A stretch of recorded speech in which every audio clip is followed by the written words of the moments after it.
Hi, Kasper. Hi, Kasper. I'm not sure whether I should be asking you this, but how are you today? I'm very good. Yeah. I'm in pain. I've been renovating The summer house? the summer house all weekend, or one day, and the rest I've been in pain. I hope the summer house is in pain as well, so it's not just you. Yes, Yeah. I hope so too. Yeah. But it's okay when I'm static, when I'm not moving around.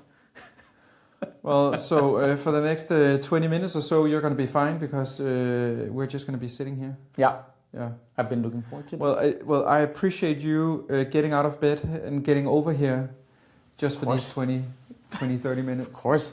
Talking to you is the highlight of my week. And taking the pills in the morning. Yeah, exactly. I might look a bit tired, but I'm okay. How are you? Well, I'm good as well. Talking about renovating, I was helping a friend as well. Yeah. And we dropped a massive water tank on top of ourselves. So I have a blue mark with the size of my thigh. That's the Patreon followers. But I guess we'll see that. But I guess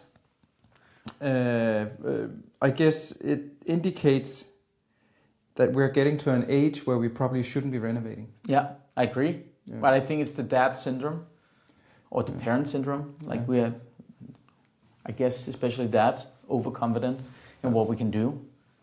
Yeah. And it can become somewhat dangerous, but we'll manage. What are we going to talk about today? I want to talk about a bear that walks into a bar. Okay.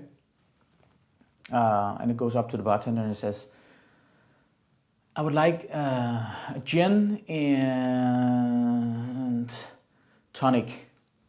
And the bartender says, why the big pause?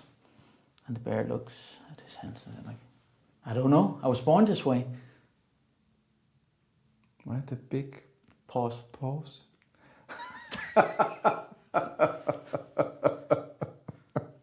So it took me a while. Yeah. I hope you like it. But we're talking about a pause today. Not a pause. We're talking about AI and something that's going on in the market, that is currently going on in the market that I've been thinking a lot about. And this is mass firings in marketing, especially during like big global enterprises due to AI. Yeah. Which I think is super interesting. Because on one hand, we have yes, obviously AI is going to revolutionize how we work in marketing, how we all the workflows should be optimized and in many places need to be optimized, which AI is a massive tool for, which we've been talking about before. On the other hand, we have marketing who are currently, and this must be why thousands of marketers are fired, looked at as a workflow.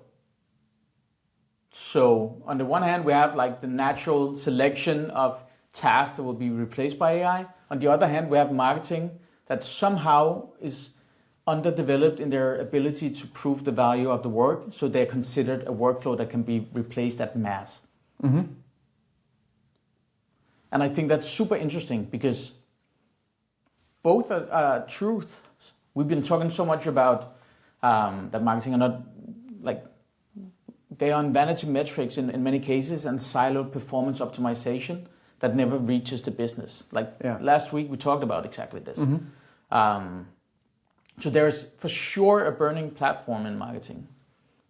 But how do we approach this as marketing leaders? How do we approach this as commercial leaders?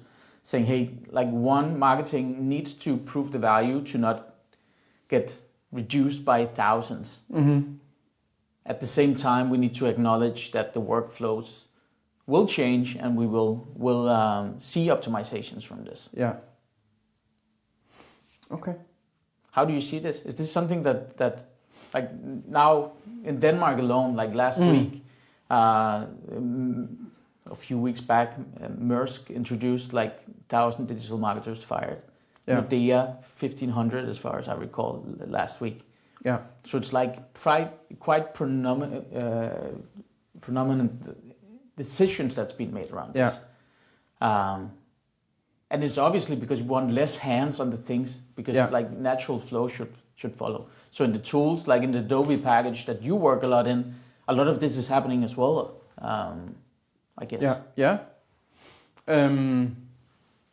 It's a really interesting topic, and I guess obviously it is going to be replacing some people, but I think marketing is going to be more efficient, because I also think that marketing to some degree has been and are very depending on IT development. Yeah. So if you have a request, it goes into a backlog, and it takes anything from 3 months to 12 months before something is in place, right? Yeah.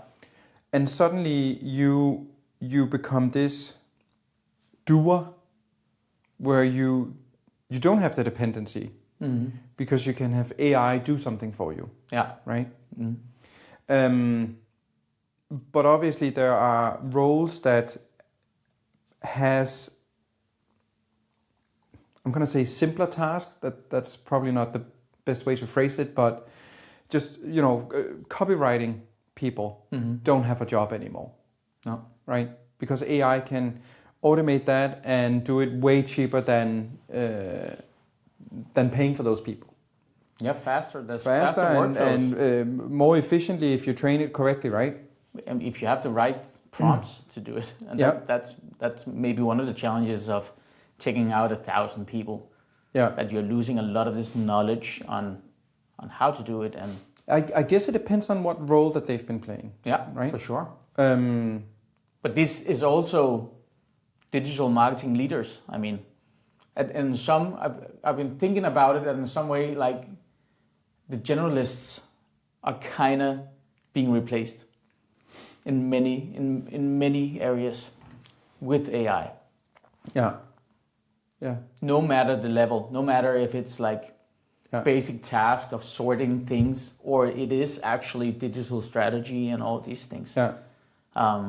And are we getting ahead of ourselves? Like that's the feeling I'm sitting with. Yeah. And hence my A/B scenario here.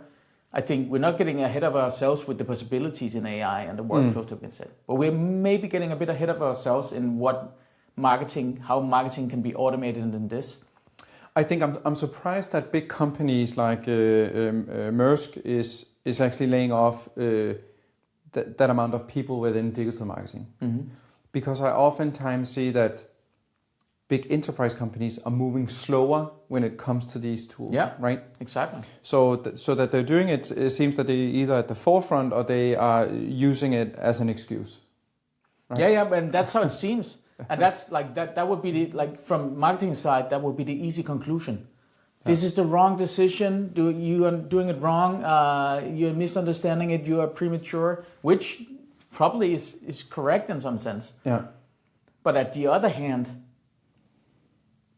if financial service companies are wanting to make less complex flows for their customers and automate more and do all these things, that's a positive development. Yeah. That's what we want to get at, because we don't want to pay all the steps that makes no sense to have. Yeah. So I think it's super interesting, because AI is not replacing your jobs, it's optimizing your workflows. Yeah. But on the other hand, it's replacing generalists in marketing, it's replacing leaders in marketing, whom we need. But I think you wouldn't replace your CFO with AI. You wouldn't replace your head of IT with AI. I don't know. So I'm very much inspired by Jesper Weisel, who's running a Firtal Group, a Danish company who has online shops with beauty stuff, and he's gone from 80-something people to 30-something people by replacing them with AI. And he has systems that's making orders for 200 million Danish kroner a year. Yeah. And I was at a conference and I saw him speaking, and he has 32 agents working for him. Yeah. Where he has, they're taking over 90% of his job. Mm-hmm. So he can actually focus on running the company instead of being deep hands-on some of the things. But right? that's my point exactly, because I think you're spot on here. But he's not getting replaced at that level because it's workflows. He's replacing workflows. Yeah. He's optimizing workflows, which marketing also needs to do. Yeah. For sure. But marketing is not efficient if people have been sitting and just moving stuff from one place to another. But that's the challenge, and marketing hasn't, because marketing has heavily developed and been optimizing in platforms, but have not been able to prove the value of this. Mm-hmm. Marketing, and we talked about this last week, marketing has not been able to show objective business thinking in terms of what is delivered. It's still local optimized values that we present that has no value for a CEO or leadership in general.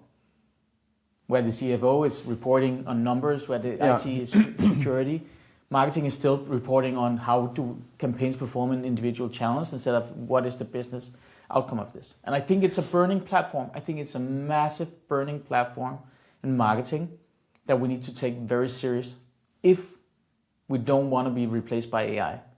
Because as long as we are seen, as long as marketing is seen as a workflow, AI is going to come for everything. Yeah. I don't think it's that black and white though.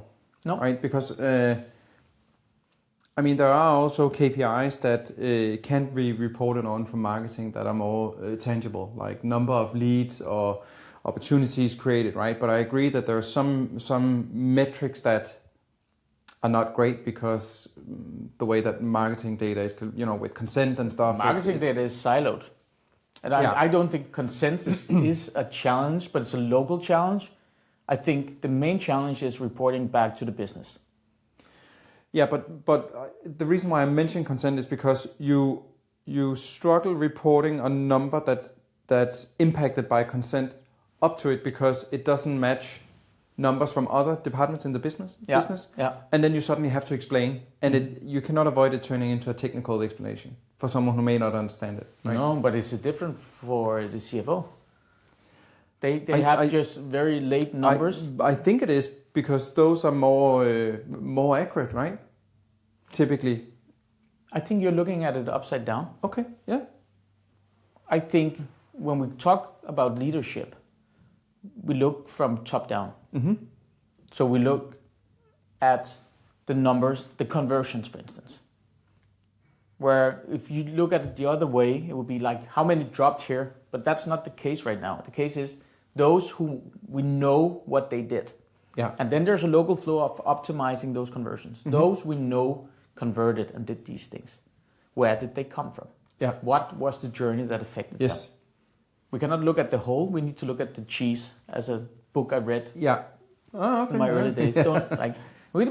It's right, because we need to look at what do we have. Yeah. And the challenge right now is that I don't think we have much across all marketing efforts that reports back to the business. It becomes very local all the time. Marketing are fully aware that the journey is complex and full of jumps and everything. But if we're not able to kind of prove those things, because that's what leadership looks at, and I think that's the caveat here.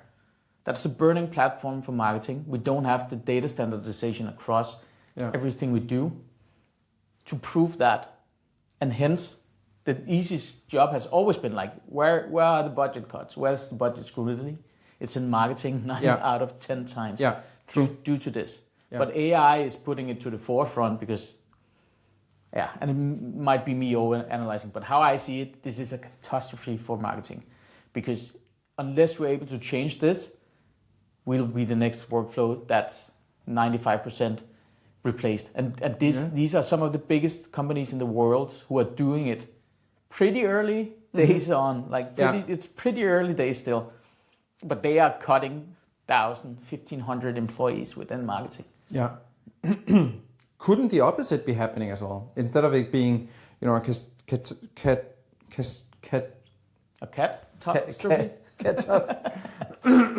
That exactly, being a cat Struff, I cannot. We'll skip it. Oh, Couldn't it be the solution for marketing? Say more.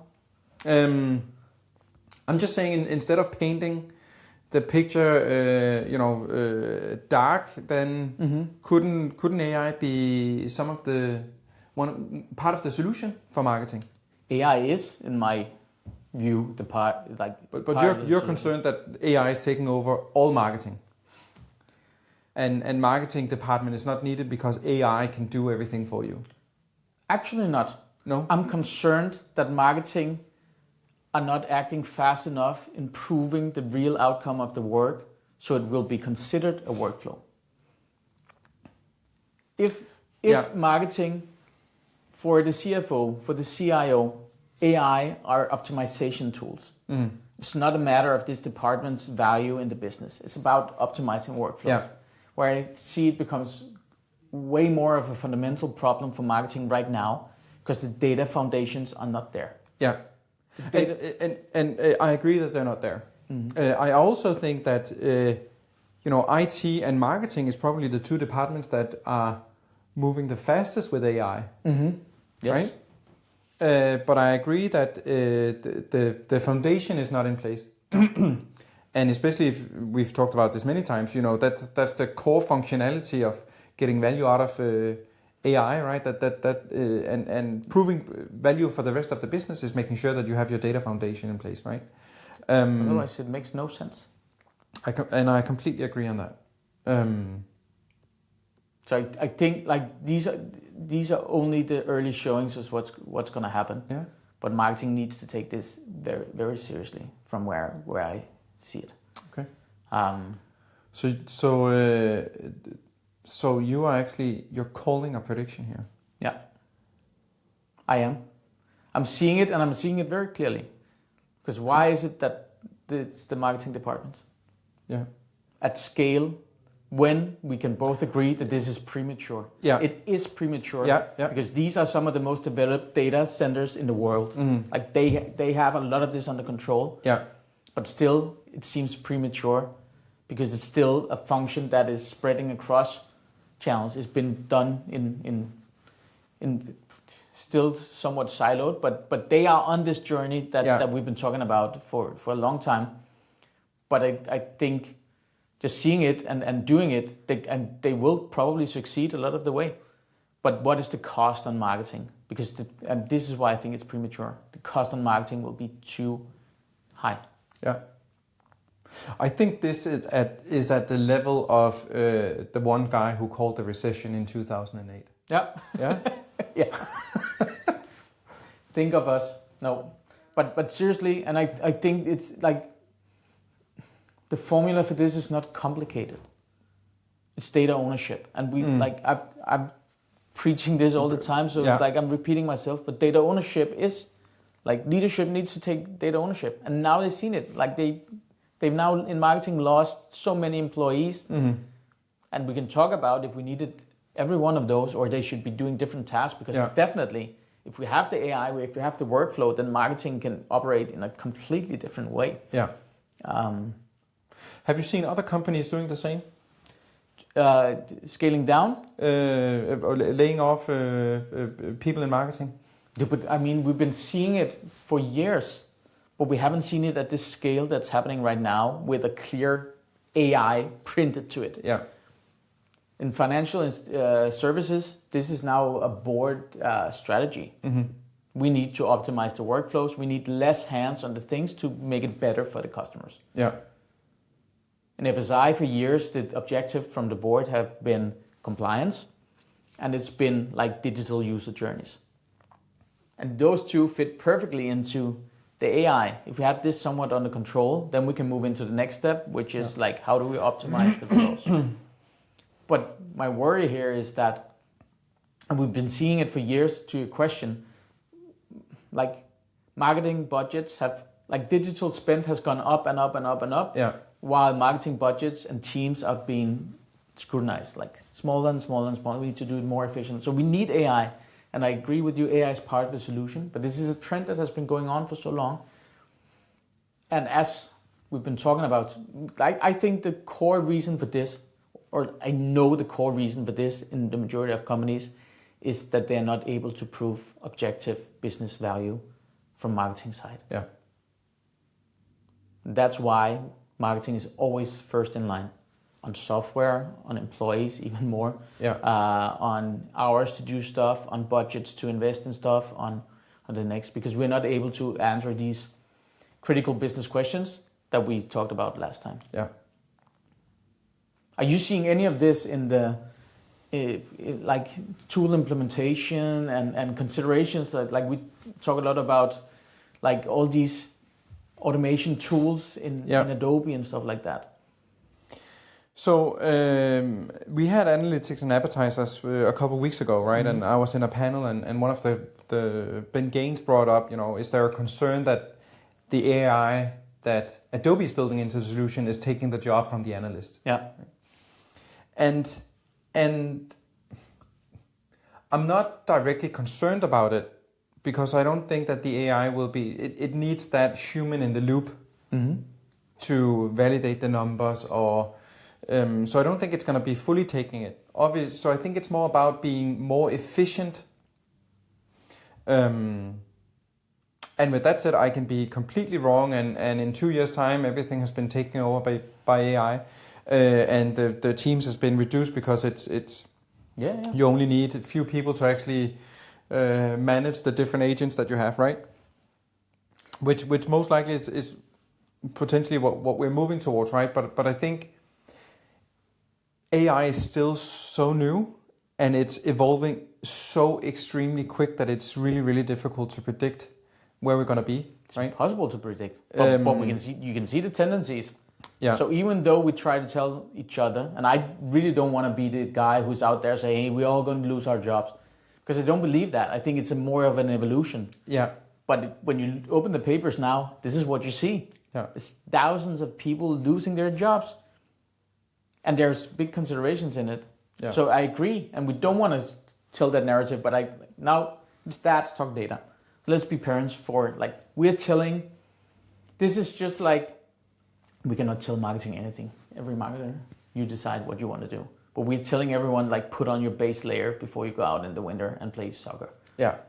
You need your base layer, because if you want to reduce the chance of you becoming the casualty of AI, then you need your base layer to prove the base value of what marketing is and what it contributes. Because then we can have the talk that should be having. But AI as a workflow. But I guess it's no different than it's been over the many decades, right? Because every if marketing had its base layer, they wouldn't be cut because they had a business case for proving why they had the existence, right? Exactly. What we're seeing right now is just that there's a new player in town, which is speeding up that process, but so fast. I don't think it's exponential. It's just going. Poof. Yeah, but it's not. It's no different than it's been over the 10, 20, many years, right? But maybe the consequences are, because I haven't seen the development, and it's early days, but I haven't seen companies move at this pace before, and it scares me. It's like, whoa. Yeah, we really need to get this right. And it's easy for me to say, I've been working with this for many years, but it's just those who have it under control, work differently. Yeah. And I've been thinking about how should I talk about this? Because on the one side, this means the death of marketing. Mm-hmm. On the other side, this means the ownership of marketing to do the things that we really want to do. Yeah. So I've been thinking a lot, what differentiates this? And from my view, the one thing that differentiates it is data ownership, and that we are able to prove the simple value back to the business. Yeah. And to be honest, this is probably only for this intersection that we're seeing with AI now. Yeah. When we surpass this, there will be the next one and the next one, and we need to figure it out. Yeah. But when we talk about data, when we talk about AI, when we talk about LMMs, when we talk about everything, it is about what the data foundation you have. This is the differentiator in everything that we're seeing right now. Yeah. So data is the new currency, and marketing is still looking for old dollars Yeah, but potentially, I feel like marketing has been collecting too much data over the years, but they forgot to put a structure or good governance around it, right? It's the data standardization. And Yeah. that's a problem. It's the shared data language. Yeah. It's a problem. Yeah. Like in construction, Vitus, great company, just released a report on this. They've created a full magazine. This has nothing to do with marketing data. It's construction data. But you know what the statement is for those who, like, on average, they are like 5 out of 10. Mm-hmm. Maybe a bit higher, some of them. Yeah. But what they say is the challenge for not succeeding with these things to make it efficient. Data standardization. Yeah. And when I read this, it was just like, it's two different worlds, but it's Yeah, exactly the same challenge that we have here. Yeah. And if so many people agrees that this is the solution, why don't we do more about it? Yeah. Why aren't more doing things about it? Yeah. Everything that feeds the Adobe platform is based on the data quality, and quality is one thing, because quality is just as much that we know what data we need, how it should look, and what we use it for. But if we don't have the right data, if we don't have the right feed, then we like in this pickle. And there's no right or wrong, No. and that's why I wanted to talk about it today, because I think I don't have a formula 1, 2, 3, do this. No. I do have the formula for data standardization, but that's something we've been talking about before, and we can talk more about. But I think that just spend a minute, think about this if you are a marketing leader. Yeah. How can you prepare your base layer? Yeah. Yeah. What is the base layer? And the base layer is not further channel optimization. The base layer is that we prove the overall objective commercial value of marketing. Yeah, and can report it upwards. Yeah. Yeah. On that note. Thanks. It was a pleasure seeing you. Well, same to you, Kasper. And we'll soon be headed off to Las Vegas. I'm looking very much forward about that. Yes, so am I. What are you looking forward to the most? Actually, I think one of the things that I'm most looking forward to is that this conversation, actually. Yeah. How it feeds. I think Adobe is very good at being upfront with new tools and all these things. And I see every day companies valuing massively from it when they have the data foundations right. So I'm looking very much forward to talking about what is the difference between 50% data that you want in Adobe versus 100% data that you want in Adobe. Because that's the superstars. What are you looking forward to? I'm looking forward to seeing some old colleagues in the US. Yeah. Yeah. It's one of the few opportunities for actually, flying over there and meeting them. Obviously, it's also interesting to see which direction Adobe is taking it in, right?